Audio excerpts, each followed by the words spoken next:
മാത്രമല്ല, നമ്മൾ ഈ ഗൃഹം തോറും സത്സംഗം എന്നൊരു ഐഡിയ തുടങ്ങിയതോടുകൂടി ഇപ്പോൾ രണ്ടാമത്തെ ഞായറാഴ്ച ഞാനിവിടെ ഉണ്ടാവാറില്ല.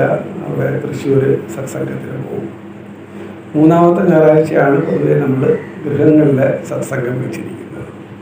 നാലാമത്തെ ഞായറാഴ്ച ആശ്രമത്തിലെ സത്സംഗം. അപ്പോൾ നമുക്ക് അവൈലബിളായിട്ട് എന്നെ കിട്ടുന്നത് ഒരാഴ്ചയുള്ളൂ. പിന്നെ രണ്ടാമത്തെ ഞായറാഴ്ച സ്വാമി വേദ ക്ലാസ് എടുക്കാൻ തയ്യാറാണ്, പക്ഷേ ആൾബലം വളരെ കുറവാണെന്നുള്ളതാണ് ഒരു പരാതി.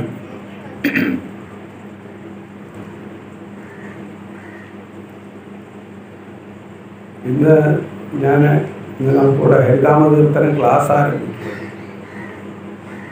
അത് ഇന്ന് കുട്ടികൾക്കൊക്കെ ഹരിനാമകീർത്തനം എന്താണെന്ന് അറിയില്ല. മുതിർന്നവർക്ക് അറിയാമെങ്കിൽ വീടുകളിലൊന്നും അങ്ങനെ അതിൻ്റെ പാരായണമൊന്നുമില്ല. പക്ഷേ ഇതൊക്കെ ഇതിൽ ഒരു ഭക്തി എന്നതിലുപരിയായി ഇത് നമ്മുടെ ദിനചര്യയുടെ ഒരു ഭാഗം കൂടെ ആയിരുന്നു. രാവിലെ എഴുന്നേറ്റ് ഹരിനാമകീർത്തനം ചൊല്ലുന്നത് കൊണ്ട് ആരോഗ്യപരമായിട്ട് ഒരുപാട് പ്രയോജനങ്ങൾ, ഭഗവാനെ സ്മരിക്കാനുള്ള അവസരമുണ്ട്. പിന്നെ ഹരിനാമകീർത്തനത്തിൻ്റെ ഭാഷ ഇന്നത്തെ സമൂഹത്തിൽ എല്ലാവർക്കും ഒന്നും അറിയണമെന്നില്ല എന്ന് മാത്രമല്ല, അതിൽ പല കാര്യങ്ങളും ഒന്നായ നിന്നെ ഇഹ രണ്ടെന്നു കണ്ടളവിൽ ഉണ്ടായൊരിണ്ടഗത മിണ്ടാവതല്ല മമ. ഇതിൽ ഒന്നെന്താണ്, രണ്ടെന്താണ്? ഒന്നായ നിന്നെ, ഈ നീ ആരാണ്? നിന്നെ ഇഹ രണ്ടെന്ന് കണ്ടളവിൽ ഉണ്ടായൊരിണ്ടഗത മിണ്ടാവതല്ല മമ. കുറച്ച് അധികം സംസ്കൃതത്തിൻ്റെ കുറച്ച് അധികം പ്രയോഗം ഹരിനാമത്തിൽ നടത്തിയിട്ടുണ്ട്. ഞാനിപ്പോൾ ആ ശ്ലോകത്തിൻ്റെ അർത്ഥം പറയാൻ ഞാൻ പോകില്ല, കാരണം അതൊരധിക പ്രശ്നമായി പോകും. സന്തോഷ് അത് പ്രിപ്പയർ ചെയ്തായിരിക്കും വന്നിരിക്കുന്നത്. അപ്പം ഞാനത് പറഞ്ഞു കഴിഞ്ഞാൽ എന്ന് മാത്രമല്ല, അത് സന്തോഷിൻ്റെ ഭാഷയിൽ അത് കേൾക്കുമ്പോൾ അതിനൊരു ഇമ്പം ഉണ്ടാവും. ആ ഇമ്പം എൻ്റെ പ്രഭാഷണത്തിൽ ഉണ്ടാവണമെന്നില്ല. ഈ ചർവീത ചർവണം എന്ന് പറയില്ലേ, വെറുതെ ഇങ്ങനെ വാക്കുകൾ കൊണ്ടുള്ള ഒരു അമ്മാനമായിട്ട് മാറിപ്പോകും ഈ എൻ്റെ പ്രസംഗം. അപ്പം അതിനേക്കാൾ നല്ലത് സന്തോഷത്തിൽ തന്നെ കേൾക്കുക. പക്ഷെ ഞാനിവിടെ പറയാൻ വന്ന ഒരു കാര്യം, നമ്മൾ എന്ത് കാര്യവും ഡെഡിക്കേറ്റഡ് ആയിട്ട്, അതായത് ഈശ്വര സമർപ്പണമായിട്ടാണ് ചെയ്യുന്നതെങ്കിൽ അതിന് പ്രത്യക്ഷത്തിൽ തന്നെ ഫലമുണ്ട്. ഇപ്പം ഞാൻ ഹരിനാമകീർത്തനം പറയാനാണ്, അതൊരു സംഭവം പറയാനാണ് ഉദ്ദേശിച്ചത്. വേറെ ഒന്നുമല്ല, ഒരച്ഛനും അമ്മയ്ക്ക് 2 മക്കൾ, 2 ആൺകുട്ടികളാണ്. അമ്മ അതീവ ഭക്ത, നമുക്ക് പറയാം തീവ്രഭക്ത എന്ന് പറയാം. അച്ഛൻ നിരീശ്വരവാദി.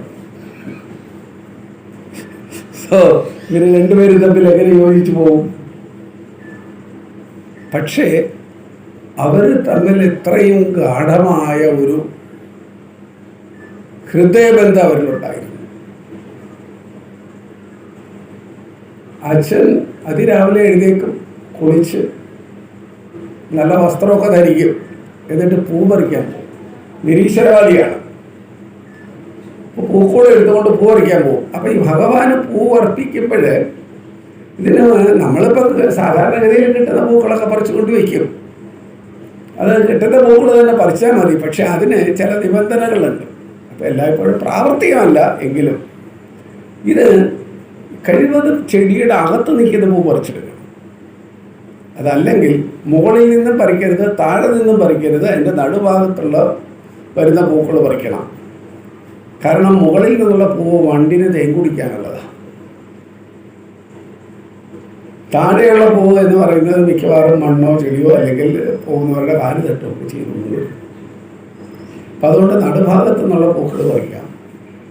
പിന്നെ ഈ ചെടി പടർപ്പിനകത്തുള്ള പൂ പറിക്കാം. കാരണം അകത്തേക്ക് വണ്ട് കടന്നു പോയിരുന്ന് തേൻ കുടിക്കില്ല.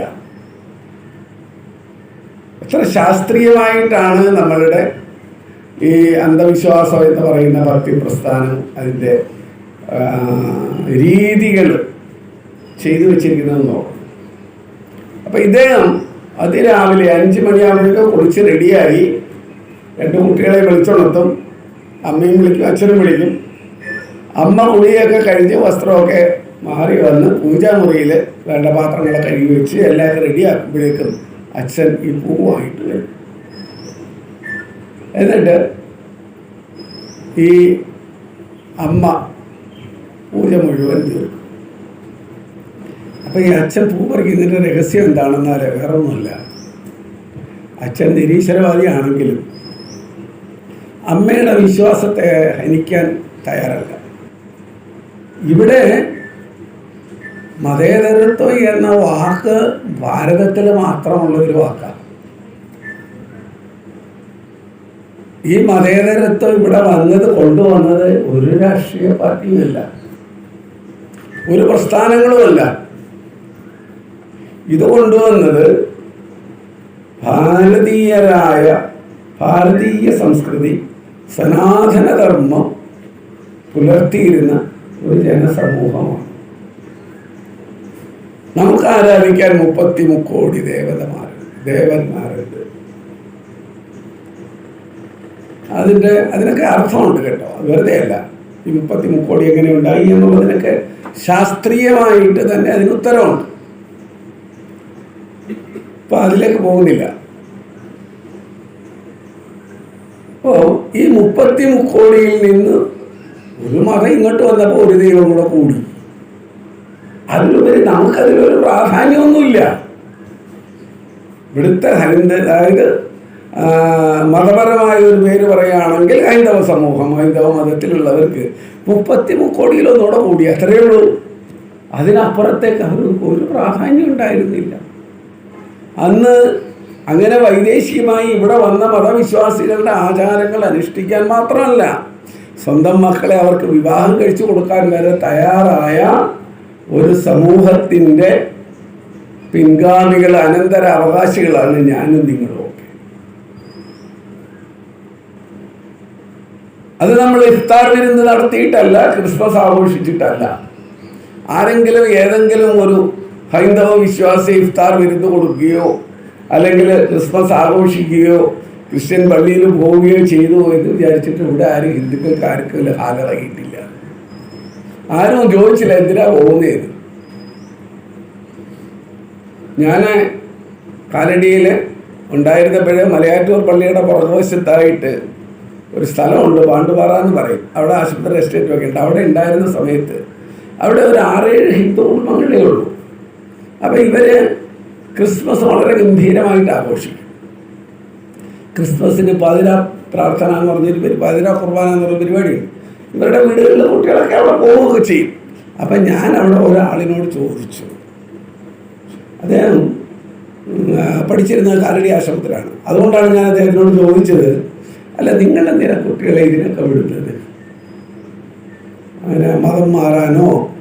അപ്പോൾ കുറച്ച് സ്വാമി ഞങ്ങൾ ആ കൂടെ 6-7 വീട്ടുകാരുണ്ട്, അതവിടെ ഇവിടെയൊക്കെ ആയിട്ട് ഇങ്ങനെ മാറി തിരിഞ്ഞൊക്കെ താമസിക്കുകയാണ്. അടുത്ത വീട്ടിലെ കുട്ടികളെല്ലാം ക്രിസ്മസിന് പുതിയ തുണിയൊക്കെ ഇട്ട് അവർ കേക്കൊക്കെ മുറിച്ച് പാതിരാ കുർബാനയൊക്കെ കൊണ്ട് സന്തോഷമായിട്ടിരിക്കുമ്പോൾ നമ്മുടെ കുട്ടികളോട് അതൊന്നും വേണ്ട എന്ന് പറഞ്ഞുകൊണ്ട് മുറിക്കകത്ത് പിടിച്ചിരുത്തി കഴിഞ്ഞാൽ എന്തായിരിക്കും അവരുടെ മാനസികാവസ്ഥ? ഇതാണ് ഒരു ഹിന്ദുവിൻ്റെ ഹൃദയം. അവനതാണ് ചിന്തിച്ചത്. അല്ലാതെ പള്ളിയിൽ പോയി പാതിരാ കുർബാന കൊണ്ടുകൊണ്ട് എൻ്റെ കൊച്ച് ഹിന്ദുവാകും എന്നൊന്നും വിശ്വസിച്ചില്ല. അല്ല സോറി, ക്രിസ്ത്യാനിയായി പോകുമെന്ന് വിശ്വസിച്ചില്ല. അതാണ് മതേതരത്വം. ഇതൊരു രാഷ്ട്രീയ പാർട്ടി കൊണ്ടുവന്നതുമല്ല. ഇവിടെ ഭരണഘടനയിൽ പിൽക്കാലത്ത് എഴുതി ചേർത്തത് കൊണ്ടല്ല മതേതരത്വം വന്നത്. എത്രയോ ആയിരക്കണക്കിന് വർഷങ്ങൾക്ക് മുന്നിൽ ചരിത്രം നോക്കിയാൽ 1516 മുൻപേ ഇവിടെ മറ്റു മതങ്ങളിലൂടെ വന്നിരുന്നു. നമുക്ക് നമ്മുടെ കഥയിലേക്ക് തിരിച്ചു വരാം.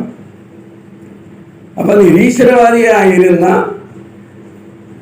ഭർത്താവ് ഈശ്വരവിശ്വാസിയായ ഭാര്യയ്ക്ക് പൂ പറിച്ചു കൊടുക്കുമ്പോൾ ഈ പറയുന്ന നിയമങ്ങൾ പാലിച്ച് തന്നെയാണ് പറിച്ചു കൊടുക്കുന്നത്. അപ്പോൾ ഈ അമ്മയ്ക്കൊരു പ്രശ്നം എന്താണെന്ന് വെച്ച് കഴിഞ്ഞാൽ, പൂജ കഴിഞ്ഞ് ആ ഭഗവാൻ അഭിഷേകം ചെയ്ത തീർത്ഥം കഴിച്ചിട്ട് ഈ അമ്മ അടുക്കളയിൽ കയറുള്ളൂ.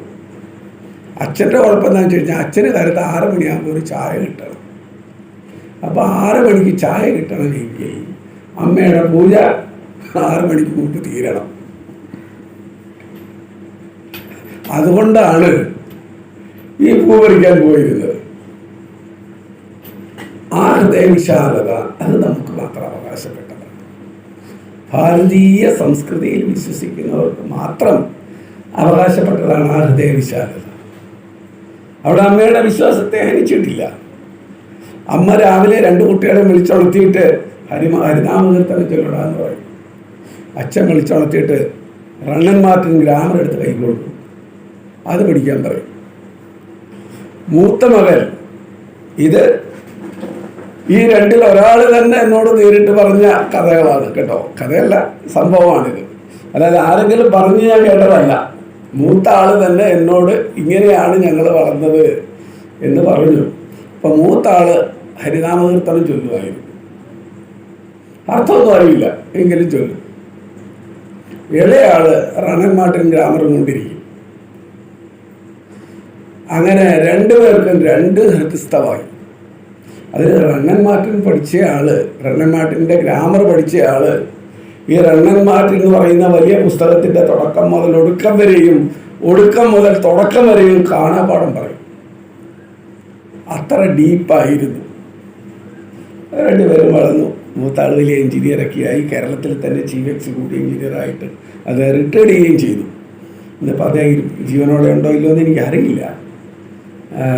ഞാനുമായിട്ടൊരു അടുപ്പുണ്ടായിരുന്ന സമയം എന്ന് പറയുന്നത് അന്ന് അദ്ദേഹത്തിന് ഏതാണ്ട് 80 വയസ്സിൽ കൂടുതലുണ്ട്. അപ്പം ഇത് കഴിഞ്ഞ് ഒരാൾ എഞ്ചിനീയറായിട്ട് പോയി, ഒരാൾ അഗ്രികൾച്ചർ ഓഫീസറായിട്ടും പോയി. അപ്പം ഇതൊക്കെ കഴിഞ്ഞപ്പോൾ ഈ അഗ്രികൾച്ചർ ഓഫീസറായിട്ട് പോയെങ്കിലും വളരെ വളരെ സീരിയസ് ആയ ഒരു രസികനും കൂടെ ആയിരുന്നു അദ്ദേഹം. കാരണം ഞാൻ കേട്ടിട്ടുണ്ട് ഒരു സംഭവം.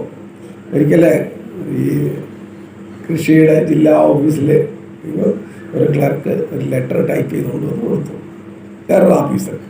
അപ്പോൾ ഇത് വായിച്ചുകൊണ്ട് ഇദ്ദേഹം അടുത്തിരുന്ന ഈ റണ്ണൻ മാർട്ടിൻ പഠിച്ചു എന്ന് പറയുന്ന ആളിനോട് ചോദിച്ചു, സാറേ ഈ ക്ലോസ്ഡ് എന്നുള്ളതിന് എത്ര എസ് ഉണ്ട് എന്ന്.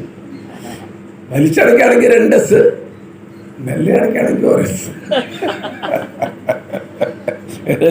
ഫോഴ്സിലാണ് അടയ്ക്കുന്നതെങ്കിൽ 2 എസ്, ഇല്ലെങ്കിൽ 1 എസ്.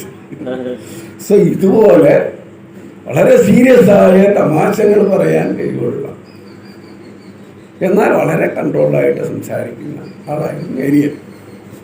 അപ്പോൾ ഇദ്ദേഹം സർവീസിലിരിക്കുക അദ്ദേഹത്തിൻ്റെ ആഗ്രഹം സന്യാസിയാവണം. അദ്ദേഹം ആദ്യമായിട്ട് അടുത്തിട്ടുള്ളത് ആഗമാനന്ദ സ്വാമികളുമായിട്ടാണ്. സ്വാമിയാണെങ്കിൽ എല്ലാവർക്കും അറിയാം, ഒരു നല്ല തീവ്രവാദിയായിരുന്നു. അദ്ദേഹത്തിൻ്റെ രസകരമായ പല കഥകളുമുണ്ട്, പക്ഷെ അതൊക്കെ ഞാനിവിടെ മൈക്കിൽ പറയാൻ പറ്റില്ല, അതുകൊണ്ട് പറയുന്നില്ല. ആഗമാൻ സ്വാമിയോട് പറഞ്ഞു. സ്വാമി പറഞ്ഞു ശരി, ഉടനെ ചേരണം എന്നൊക്കെ ഇപ്പം തന്നെ ചേർത്തോളൂ എന്ന് പറഞ്ഞു. അപ്പം അദ്ദേഹം പറഞ്ഞു ഞാൻ വരാം എന്ന് പറഞ്ഞിട്ട് പോയി. അപ്പം വളരെ മെലിഞ്ഞ ഒരു മനുഷ്യനാണ് ഇദ്ദേഹം. കഴിഞ്ഞ് അവിടെ നിന്ന് മൂവാറ്റുപുഴ ആശ്രമത്തിൽ പോയി കുറച്ച് ദിവസം അവിടെ നിന്നു. അത് കഴിഞ്ഞ് കാലടി പോയി അവിടെ നിന്നു. അത് കഴിഞ്ഞിട്ട് അവിടെ നിന്ന് തൃശ്ശൂർ ആശ്രമത്തിൽ പോയി. അന്ന് ത്യാഗീശാനന്ദ സ്വാമികൾ, അതായത് പേരിനെ പരിപൂർണമായും അന്വർത്ഥമാക്കിയ ഒരു സന്യാസി. ജീവിതകാലം മുഴുവൻ ലോകത്ത് എവിടെ യാത്ര ചെയ്യണമെങ്കിലും ഒരു ചുട്ടിത്തോർത്തുടുക്കും, ഒരു ചുട്ടിത്തോർത്ത് തോളത്തോടുകയും, ഒരു പഴയ ടയറിൻ്റെ ചപ്പൽ ചെരുപ്പ്. അതുകൊണ്ട് അദ്ദേഹം ലോകത്ത് എവിടെ വേണമെങ്കിലും പോകും. അദ്ദേഹത്തിൻ്റെ ഫോട്ടോ കണ്ടാൽ തന്നെ മനസ്സിലാവും, എല്ലാ അർത്ഥത്തിലും ത്യാഗിയായ ഒരു സന്യാസി. അപ്പോൾ അദ്ദേഹത്തിൻ്റെ അടുത്ത് ചെന്നിട്ട് പറഞ്ഞു, എനിക്ക് ഇങ്ങനെ രാമകൃഷ്ണാശ്രമത്തിൽ ചേരണം, സന്യാസിയാണ്. അപ്പോൾ ത്യാഗീശാൻ സ്വാമി പറഞ്ഞു, നിങ്ങളുടെ ആരോഗ്യം വളരെ മോശമാണ്, പിന്നെ ഇവിടെ ആഹാരമൊക്കെ വളരെ ബുദ്ധിമുട്ടിലാണ്. നിങ്ങൾക്ക് ആവശ്യമുള്ള ആഹാരം തരാനോ ആവശ്യമുള്ള പച്ചക്കറികൾ തരാനോ ഇവിടെ സാധിക്കില്ല. ഈ ആശ്രമങ്ങളുടെ കഥകൾ പറയുമ്പോൾ പള്ളിക്കോട് ആശ്രമം മാത്രമല്ല ഈ ദരിദ്രാവസ്ഥയിലുണ്ടായിരുന്നത്. കാലടി ആശ്രമം തുടങ്ങിയിരുന്ന സമയത്ത് അന്ന് അവിടെ ഉണ്ടായിരുന്ന ഭാസ്കര പണിക്കർ എന്ന് പറയുന്ന ഒരു ഡിവോട്ടി പിൽക്കാലത്ത് സ്വാതന്ത്ര്യ സമരത്തിലൊക്കെ പങ്കെടുത്തിരുന്ന ഒരാളാണ്. അവരെ പോലുള്ളവരുടെ ജീവചരിത്രം നമ്മുടെ സമൂഹം അറിയേണ്ടതാണ്. ഇവിടെ സ്വാതന്ത്ര്യ സമര സേനാനികൾക്ക് പെൻഷൻ കൊടുത്തു. അപ്പോൾ പലരും പറഞ്ഞു, പണിക്കർ സാറേ ഇപ്പോൾ പെൻഷൻ കിട്ടും, ഒരപേക്ഷ കൊടുത്താൽ മതി. അദ്ദേഹം പറഞ്ഞു, എന്തിന് ഞാൻ അപേക്ഷിക്കണം? ഞാൻ ആരുടെയും മുമ്പിൽ ഒരപേക്ഷയായിട്ട് പോകാൻ തയ്യാറല്ല. അല്ല സാറേ പെൻഷൻ കിട്ടും, പിന്നെ ട്രെയിനിൽ യാത്ര ചെയ്യാൻ ഇങ്ങനെയാണ് പറഞ്ഞു. എനിക്ക് വേണ്ട. അങ്ങനെ പെൻഷൻ കിട്ടും എന്നുള്ള പ്രതീക്ഷകളൊന്നും അല്ലല്ലോ അന്ന് ഈ ബ്രിട്ടീഷ് പട്ടാളത്തിൻ്റെ ബൂട്ടിൽ ചവിട്ടിയത് ഞാൻ നെഞ്ചത്ത് വാങ്ങിയത്. അതിൻ്റെ ബുദ്ധിമുട്ടുകളൊക്കെ ഇന്നുമുണ്ട്. അതൊക്കെ തന്നെ മതി എൻ്റെ സമ്പാദ്യം, അതിൽ കൂടുതലൊന്നും എനിക്ക് വേണ്ടെന്ന് പറഞ്ഞു. വളരെ നിർബന്ധിച്ച് MLA അവിടെ ചെന്നിട്ട് പറഞ്ഞു, പണിക്കർ സാറ് ഒന്ന് ഒപ്പിട്ട് വന്നാൽ മാത്രം മതി, വേറെ ഒന്നും ചെയ്യണ്ട, ബാക്കി കാര്യങ്ങളൊക്കെ ഞങ്ങൾ ചെയ്തോളാം എന്ന് പറഞ്ഞ് നിർബന്ധിച്ച് ഒപ്പിടിച്ചു. അത് പോയി. അപ്പം ഇത് കഴിഞ്ഞ് ഒരിക്കലും നായനാർ മുഖ്യമന്ത്രി ആയിരിക്കുന്ന സമയത്ത് നോക്കുമ്പോഴേ ഒരുപാട് പേർക്ക് പെൻഷൻ കിട്ടുന്നുണ്ട്. എന്തിന്? സ്വാതന്ത്ര്യ സമര കാലത്ത് 3-4 വയസ്സിന് പ്രായം ഉണ്ടായിരുന്നവർക്ക് പോലും പെൻഷൻ കിട്ടുന്നുണ്ട്. അങ്ങനെ കേരളത്തിൽ മുഴുവൻ സ്വാതന്ത്ര്യ സമര പെൻഷനും നിർത്തിയിട്ട് രേഖകൾ സഹിതമുള്ള അപേക്ഷകർക്ക് കൊടുത്താൽ മതി, ജനുവിനായിട്ടുള്ളവർ കിട്ടിയാൽ മതി പറഞ്ഞു. അങ്ങനെ ഇദ്ദേഹത്തിൻ്റെ പെൻഷനും നിന്നു. രണ്ടാമത് MLA വീണ്ടും ആ ഫാമായിട്ട് എന്തെങ്കിലും പറഞ്ഞു, ആദ്യം നിങ്ങൾ പറഞ്ഞപ്പോൾ ഞാൻ ഒപ്പിട്ടത്, ഇനി എനിക്ക് ഈ പരിപാടി വേണ്ട, ഞാനില്ല, ഇതിന് എന്നെ കൊണ്ട് ഞാൻ ഒപ്പിടില്ല എന്ന് പറഞ്ഞു. അതാണ് രാജ്യസ്നേഹം, അതാണ് രാഷ്ട്രത്തിന് സമർപ്പിച്ച ജീവിതം. ഈ ചരിത്രമല്ലേ നമ്മുടെ കുട്ടികൾ പഠിക്കേണ്ടത്. ഇത് പഠിച്ച കുട്ടികൾ ആരെങ്കിലും കൊണ്ടുപോയി എന്താ MDMAയോ CDMAയോ ഇതൊക്കെ കൊണ്ട് കൊടുത്താൽ അവർ വാങ്ങുമോ? അവരുടെ ആത്മവിശ്വാസം ഉണ്ടാവും, എന്തിനേയും നേരിടാനുള്ള തൻ്റെ ഇടം ഉണ്ടാവും. കാരണം അങ്ങനെയുള്ളവരുടെ ജീവചരിത്രമാണ് പഠിക്കേണ്ടത്. ഭഗത് സിംഗിൻ്റെ ജീവചരിത്രം പഠിക്കണം. അതുപോലെ എത്രയോ സ്വാതന്ത്ര്യ സമര സേനാനികൾ അറിയുന്നവരും അറിയാത്തവരുമായിട്ടുള്ളവരും. എനിവേ നമ്മുടെ വിഷയത്തിലേക്ക് വരാം. സോ അന്ന് ഈ ഭാസ്കര പണിക്കർ പറഞ്ഞ് ഞാനൊരു കഥ കേട്ടിട്ട്, കാലടി ആശ്രമത്തിൽ അന്ന് അവിടെ ആ ഭൂമി ദാനം കൊടുത്തത് പ്രയത്ത് ഗോവിന്ദമേനോൻ എന്ന് പറയുന്ന ഒരു വലിയ ജമീന്ദാരായിരുന്നു. അപ്പോൾ അതേ ഇടയ്ക്ക് ആശ്രമകാര്യങ്ങളൊക്കെ അന്വേഷിക്കാൻ, അവിടെയാണ് പ്രധാനം, ഇന്ന് ഇല്ലാത്ത ഒരു കാര്യമാണത്. അതേ ഇടയ്ക്ക് ആശ്രമകാര്യങ്ങൾ അന്വേഷിക്കാനായിട്ട് പോകും. ചെല്ലുമ്പോൾ ഇദ്ദേഹത്തിൻ്റെ കൂടെ കുറച്ച് കുട്ടികളുണ്ടാവും. ഈ പറയത്ത് ഗോവിന്ദമേനോൻ എന്ന് പറയുന്ന ഇന്ത്യയിൽ ആദ്യമായി ഒരു ഹരിജൻ IAS ഉണ്ടാവാൻ കാരണമായത് ഈ പറയത്ത് ഗോവിന്ദമേനോനാണ്. അവരുടെ വീട്ടിൽ ജോലിക്ക് നിന്നിരുന്ന ഒരു ഹരിജൻ സ്ത്രീ ഇവരുടെ മകൻ വളരെ സ്മാർട്ടാണെന്ന് കണ്ടു കഴിഞ്ഞപ്പോൾ ഈ ഗോവിന്ദമേനോൻ ആഗമൻ സാറോട് പറഞ്ഞു, സ്വാമി എല്ലാ ജാതിക്കാരെയും പഠിപ്പിക്കുന്നല്ലോ, ഈ പയ്യനെ കൂടെ പഠിപ്പിക്കുക, നല്ല മിടുക്കുണ്ട്, ഞാൻ പഠിപ്പിക്കാൻ പറ്റില്ല, കാര്യം ഞാൻ പഠിപ്പിക്കാൻ പോയി കഴിഞ്ഞാൽ അവിടെ പിന്നെ ജാതി പ്രശ്നമൊക്കെ ഉണ്ടാവും എന്ന് പറഞ്ഞു. അങ്ങനെ സ്വാമി അവിടെ 10ാം ക്ലാസ് വരെ പഠിപ്പിച്ചു. അത് കഴിഞ്ഞ് പിന്നെ പ്രീ യൂണിവേഴ്സിറ്റിയായി, അത് കഴിഞ്ഞ് ഡിഗ്രിയൊക്കെ എടുത്തു. അങ്ങനെ ഇന്ത്യയിൽ ആദ്യത്തെ IAS കുട്ടപ്പൻ എന്നായിരുന്നു അദ്ദേഹത്തിൻ്റെ പേര്. അത് കഴിഞ്ഞ് അദ്ദേഹം ഹരിയാന കേഡറിലേക്കാണ് പോസ്റ്റിംഗ് ആയത്.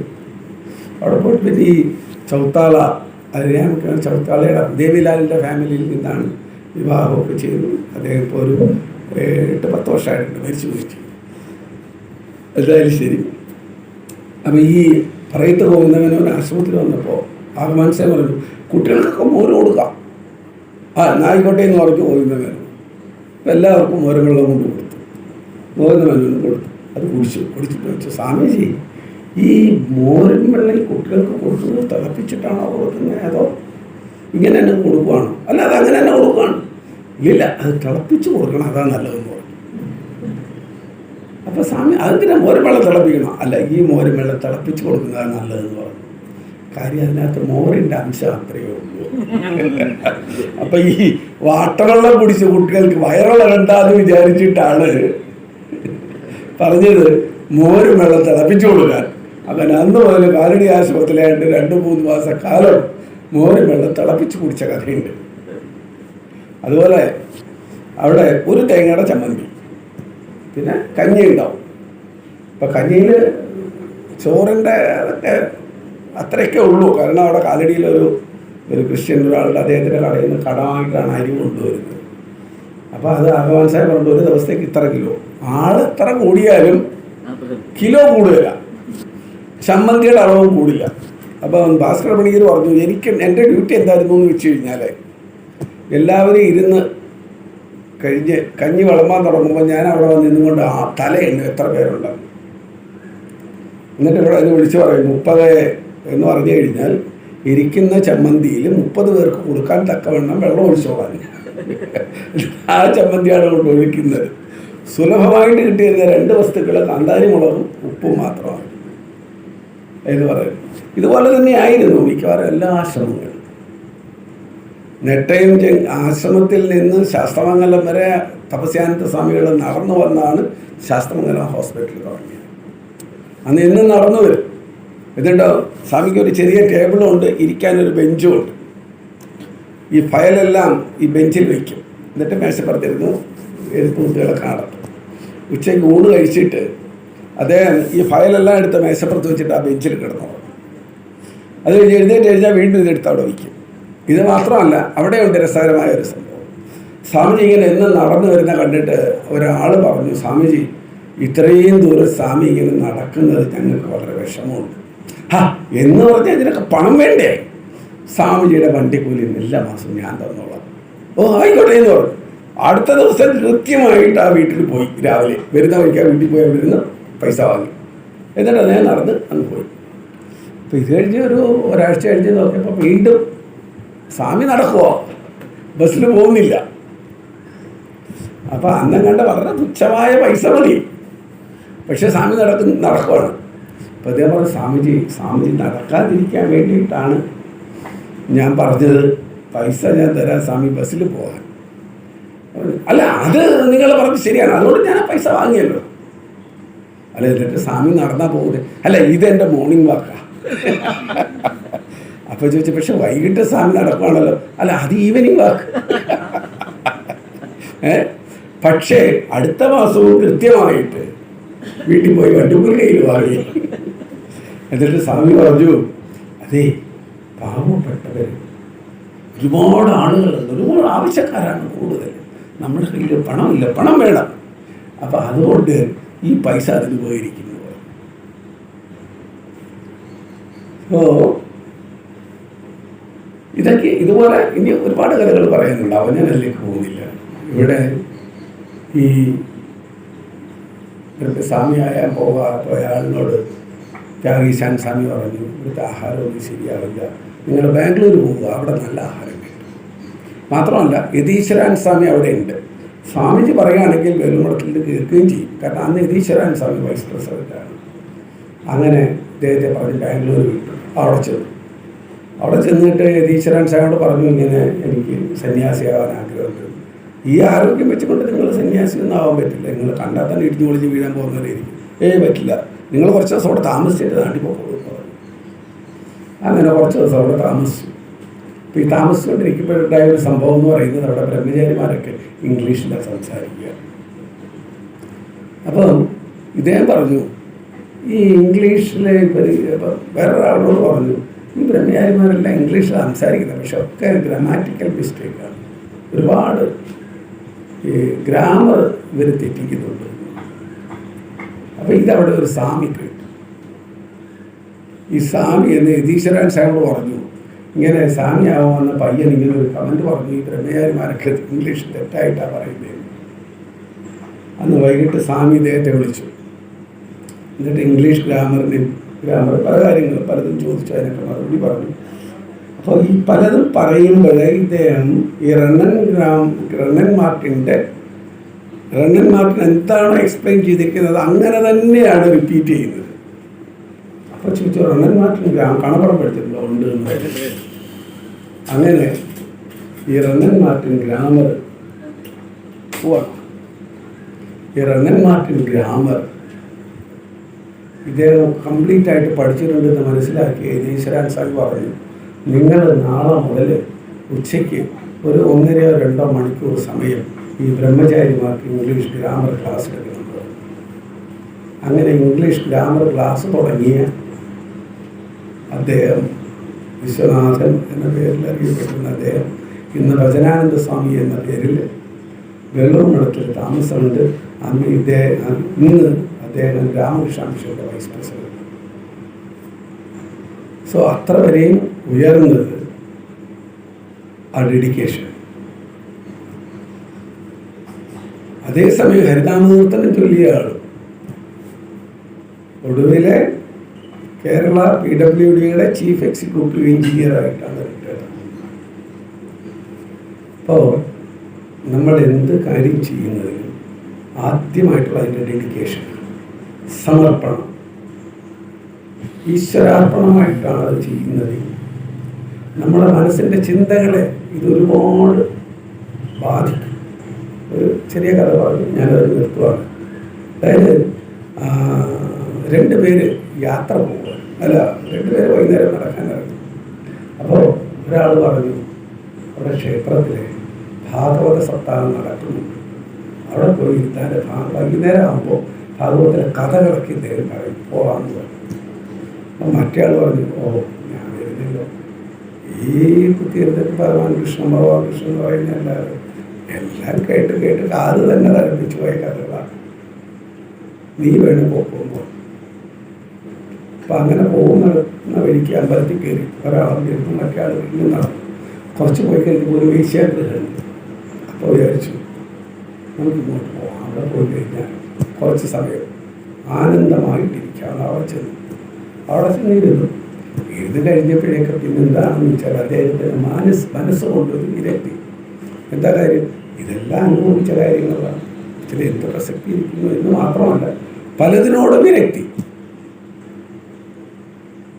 ശ്രീരാമകൃഷ്ണൻ പറയില്ലേ, മജ്ജയും മാംസവും രക്തവും കൊണ്ട് മാത്രം നിർമ്മിച്ചിട്ടുള്ള ഒരു രൂപമാണ്.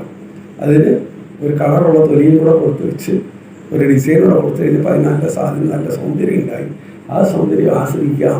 പക്ഷെ ഏത് സൗന്ദര്യമായാലും എന്തായാലും അതിലൊന്നും പ്രത്യേകതയൊന്നുമില്ല. ഇപ്പം ഇയാൾ അവിടെ എന്നോട് ചോദിച്ചു, ഞാൻ കയ്യിരുന്ന കാശും കൊടുത്തു ഇവിടെ ഇങ്ങനെ ഇരുന്ന സമയം ചെലവഴിക്കുക, എന്ത് പ്രയോജനം? ആ മനുഷ്യൻ ഇപ്പം അവിടെ ഇരുന്നുകൊണ്ട് ഭഗവാന്റെ അവതാര കഥകൾ കേട്ടുകൊണ്ടിരിക്കുകയാണ്.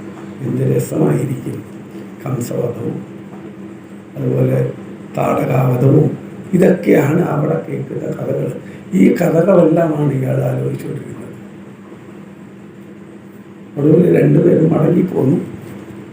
അപ്പം അത് കഴിഞ്ഞിട്ട് പറയും 2 പേരും സ്വർഗത്തിൽ പോയിരുന്നു. കഥയാണിത്, അപ്പോൾ കഥയിൽ ചോദ്യമില്ല. അപ്പോൾ അവസാനം അവിടെ ചെന്ന് കഴിഞ്ഞപ്പോൾ ഭാഗവത കഥ കേട്ടോണ്ടിരുന്നവന് നരകത്തിലും വേശ്യാഗൃഹത്തിൽ പോയിരുന്നവൻ സ്വർഗത്തിലും പോയി എന്നൊരു കഥ പറയും.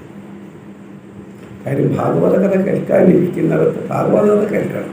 പക്ഷെ ഇവിടെ ഇരുന്നുകൊണ്ട് ഇയാളെന്ന് വിചാരിച്ചു ഈ കേട്ടുകാരനിച്ച കഥകൾ തന്നെയാണ്.